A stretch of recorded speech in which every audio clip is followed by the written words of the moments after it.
Welcome to special analysis. నేను రమ్మ మండవ. ఈరోజు అనాలిసిస్లో భాగంగా మనం తీసుకోబోతున్న టాపిక్ ఏంటంటే, ఈరోజు అనాలిసిస్కి నేను ఒక టైటిల్ పెట్టాను. రాజధాని పేరు మావిగన్ అని పెట్టండి అని చెప్పేసి దాని కంటిన్యూషన్గా జగన్ ఎవరికైనా చూపించండి అని చెప్పేసి నేను టైటిల్ పెడతాం జరిగింది. నిజానికి ఒక పార్టీ అధినేత జగన్మోహన్ రెడ్డి ముఖ్యమంత్రిగా 5 ఏళ్లు పనిచేశారు. ప్రజెంట్ ప్రతిపక్ష నేతగా ఉన్నారు. గతంలో కూడా 5 ఏళ్ల పాటు ప్రతిపక్ష నేతగా ఉన్నారు. అలాంటి వ్యక్తి గురించి, ఆ స్థాయి వ్యక్తి గురించి ఇలాంటి టైటిల్ పెట్టకూడదు. ఒక పార్టీలు మాట్లాడినట్టు, పార్టీ నేతలు మాట్లాడినట్టు జర్నలిస్టులు మాట్లాడకూడదు. కానీ ఈ రోజు జగన్మోహన్ రెడ్డి ప్రెస్ మీట్ చూసిన తర్వాత ఫస్ట్ టైం నేను అసలు జర్నలిజంలో ఎందుకున్నాను అనిపించింది. అంతేకాదు ఫస్ట్ నా ఫ్యూజ్లో ఎగిరిపోయినా నిజంగా ఆ ప్రెస్ మీట్ చూసిన తర్వాత. అసలు జగన్మోహన్ రెడ్డి ఏం మాట్లాడబోయి ఏం మాట్లాడుతూ ఉన్నారు, అసలు జగన్మోహన్ రెడ్డి ఆ స్క్రిప్ట్ ఎవరు ఇస్తూ ఉన్నారు, జగన్మోహన్ రెడ్డి రాత్రి కల్లో ఏది పడితే అది తెల్లారిన తర్వాత మీడియా ముందుకు వచ్చి మాట్లాడే ప్రయత్నం చేస్తున్నారా, కనీసం క్రాస్ చెక్ చేసుకోరా ఆయన అనేది నాకు చాలా ఎన్నో రోజులు ఆ పార్టీ బీట్ కవర్ చేశాను. నేను దాదాపు 10 ఏళ్ళు ఉన్నాను నేను వైఎస్ఆర్సీపీ యాక్టివిటీస్ కవర్ చేస్తూ ఐన్యూస్లో పనిచేసేటప్పుడు. కానీ ఎన్నోసార్లు జగన్మోహన్ రెడ్డి ప్రెస్ మీట్లు నేను కవర్ చేసి ఉంటాను. కొన్ని వందల ప్రెస్ మీట్లకి నేను అటెండ్ అయి ఉంటాను. ఆయన కూడా ఆప్యాయంగా నన్ను రమ్మమ్మ తల్లి అని పిలిచేవాళ్ళు. చాలా ప్రెస్ మీట్లో క్వశ్చన్ అడిగినా కూడా అంతే పిలిచేవాళ్ళు ఆయన. కానీ ఈరోజు చూసిన తర్వాత నా క్వశ్చన్కి చాలాసార్లు ఒక్క క్వశ్చన్కే ఆన్సర్ చెప్పేవాడు ఆయన. అలాంటిది ఈరోజు జగన్మోహన్ రెడ్డి ప్రెస్ మీట్ చూసిన తర్వాత ఈజ్ అవుట్ ఆఫ్ మైండ్ అనిపిస్తూ ఉంది నాకు. నిజంగా జగన్మోహన్ రెడ్డి ఏం మాట్లాడుతూ ఉన్నారు? ఒక రాష్ట్ర రాజధాని అంటే మనకు ఒక ఎమోషన్, ఒక సెంటిమెంట్. ఇప్పుడు తెలంగాణ ప్రజలకు హైదరాబాద్ అనేది ఎలా సెంటిమెంట్ ఒక రాజధాని, వాళ్ళే అలాగే రాష్ట్ర విభజన తర్వాత చంద్రబాబు నాయుడు సీఎం అయిన తర్వాత రాజధానిగా అమరావతిని నిర్ణయించారు. ఆ రోజు జగన్మోహన్ రెడ్డి ఒప్పుకున్నారు అమరావతికి. ఇంకా 33,000 ఎకరాలు అంటే ఆ రోజు ఇంకా కావాలంటే ఇంకో 30,000 ఎకరాలు కూడా ల్యాండ్ పూలింగ్ చేయండి, ఆ రాజధాని చాలా అద్భుతంగా ఉండాలి అని చెప్పి కూడా ఆయన మాట్లాడారు. ఆ తర్వాత సరే డినై చేశారు, కేసులు వేయించే ప్రయత్నం చేశారు, ఇన్సైడర్ ట్రేడింగ్లు అన్నారు. ఈ అరాచకమంతా జరిగింది. మళ్ళీ ఆయన వచ్చిన తర్వాత 3 రాజధానులు అన్నారు. 3 రాజధానుల పేరుతో విధ్వంసం మనం చూసాం, చాలాసార్లు మనం చెప్పుకున్నాం. ఈరోజు జగన్మోహన్ రెడ్డి తీసుకున్న 3 రాజధానుల నిర్ణయం కరెక్ట్ కాదు అని చెప్పి ఏపీ ప్రజలు మొన్నే తీర్పునిచ్చారు. అంటే నీకు 11 సీట్లు కట్టబెట్టారు, అవతల కూటమికి 1 సైడ్ మ్యాండేట్ ఇచ్చారు. అంటే వాళ్ళ ప్రచారంలోకి వెళ్ళింది దేంతో? అమరావతే మన ఏకైక రాజధాని అనే నిర్ణయంతో. కానీ వాళ్ళందరికీ కూడా రాష్ట్ర ప్రజలంతా మద్దతు తెలిపారు, కూటమి ప్రభుత్వం ఏర్పాటు చేశారు అంటేనే అందరూ 1 సైడ్ అమరావతికి మ్యాండేట్ ఇచ్చినట్టే కదా. జగన్మోహన్ రెడ్డి దాన్ని డినై చేస్తూ ఉన్నారు. సరే డినై చేస్తూ ఉన్నారు, ఇతను మారడు అని చాలామంది అనుకుంటా ఉన్నారు ఇన్ని రోజులుగా. అమరావతి మీద విషం జిమ్మే ప్రయత్నం చేయడం, మళ్ళీ రైతులను రెచ్చగొట్టడం, మళ్ళీ అక్కడ లోకల్గా పైపులు తగలబెట్టే ప్రయత్నం చేయడం, అమరావతిని ముంచేసే ప్రయత్నం చేయడం, రివర్ బెడ్లో కడుతున్నారని మాట్లాడడం. సో ఇలా చాలా రకాల విధ్వంసం, చాలా రకాల ఒక విషం జిమ్మే ప్రయత్నం అయితే జరుగుతూ వస్తుంది.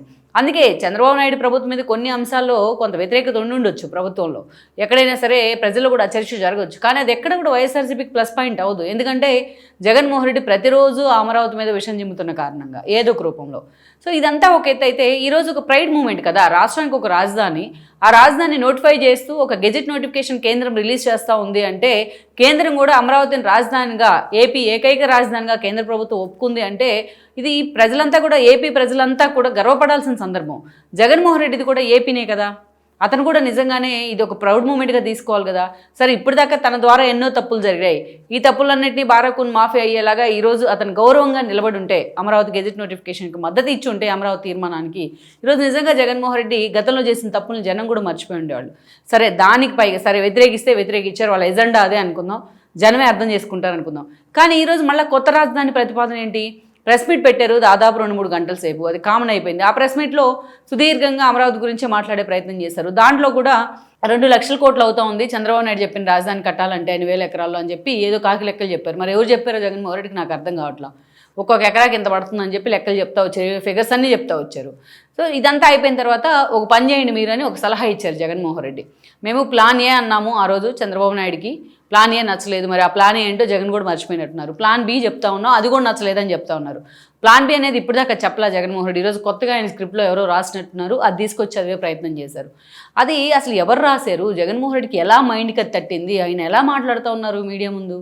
ఈరోజు ఒకవైపు రాష్ట్ర ఏకైక రాజధాని అమరావతి అని చెప్పి గెజెట్ నోటిఫికేషన్ ఇచ్చేందుకు కేంద్రం కూడా సిద్ధమవుతాయి. ఓ పక్క అమరావతి రైతులు స్వీట్లు పంచుకుంటూ ఉంటే, ఇతను వచ్చేసి వినాశకాలే విపరీత బుద్ధి అంటాం కదా, ఇలాంటి వినాశకాలం వస్తేనే ఇలాంటి బుద్ధులు వస్తూ ఉంటాయి, ఇలాంటి ఆలోచనలు వస్తూ ఉంటాయి. ఈరోజు అతను ఏం మాట్లాడాడు? ఒక కొత్త రాజధాని ఇంకో చోట ఏర్పాటు చేయండి అని ఒక కొత్త పేరును ప్రతిపాదించాడు ఆయన. మావిగన్ అనే పేరుతో రాష్ట్ర రాజధాని ఏర్పాటు చేయండి అని అతను చెప్పిన తర్వాత నిజంగానే నేను కూడా ఒకసారిగా అసలు ఎందుకున్నానా జర్నలిజంలో అనిపించింది. మావిగన్ అనే పేరుతో రాష్ట్ర రాజధాని ఏర్పాటు చేయాలి. ఈ పేరులో మీకు ఎక్కడైనా జగన్ అనే పేరు స్ఫురిస్తే అందుకే దానికి కావాలంటే పేరు మార్చుకోండి అని చెప్తున్నాడు. ముసిముసి నవ్వులు నవ్వుకుంటూ ఆయన చాలా అసలు అతను చెప్తున్న విధానం కానీ, అతను డెలివర్ చేసిన విధానం కానీ, అతనికి ఎవరు అది ఆ ఐడియా ఇచ్చారనేది కానీ నాకైతే అర్థం కావట్లేదు నిజంగా. మ్యాక్సిమం నాకు వైసీపీలో ఉన్న వాళ్ళంతా తెలుసు, పిఆర్ టీంతో సహా. కానీ ఎవరు ఇలాంటి సలహాలు చచ్చిపుచ్చి సలహాలు ఇస్తారని నాకు అర్థం కావట్లేదు. దానికి అతను ఎండార్స్ చేసుకుంటా ఏం చెప్తా ఉన్నాడు ఆ మావిగన్ అనే పేరుకి, మేము గతంలో మచిలీపట్నం పోర్టును మేమే డెవలప్ చేసామని చెప్తా ఉన్నాడు. ఇతను డెవలప్ చేసేది ఏంటి? మచిలీపట్నం పోర్టు మన తాతల కాలం నుంచి ఉంది, బ్రిటిష్ వాళ్ళ కాలం నుంచి డెవలప్ అయింది. అది దాన్ని ఎమ్యూనిటీస్ కల్పించారు మా ఆధునికంగా, కానీ జగన్మోహన్ రెడ్డి ఏం డెవలప్ చేయాలి. మచిలీపట్నం పోర్టును తీసుకొచ్చిన జగన్మోహన్ రెడ్డి ఏం కాదు. సో దాని సరే అది కూడా ఆయన క్రెడిట్లు వేసుకున్నారు, మేమే డెవలప్ చేసాం, అన్ని ఎమ్యూనిటీస్ కల్పించాం అని చెప్పారు. సో అందుకే ఇక్కడ ఆయన చెప్పేది ఏంటంటే, అటు మచిలీపట్నం, ఇటు విజయవాడ, ఇటు గుంటూరు, ఈ మూడింటిని కలుపుకొని మీరు కొత్త రాజధాని ప్రతిపాదించండి అని చెప్పి ఒక సలహా ఇచ్చారు. అటు విజయవాడ మొత్తం మీద మనం చూసినట్లయితే దాదాపు 20 లక్షల జనాభా ఉంది, గుంటూరులో దాదాపు 10 లక్షలు ఉంది, మచిలీపట్నంకి వస్తే 3 నుంచి 4 లక్షల జనాభా ఉంది. సో ఈ మూడు ఏదైతే నగరాలను కలుపుతూ కూడా దాదాపు 110 కిలోమీటర్ల నేషనల్ హైవే ఉంది.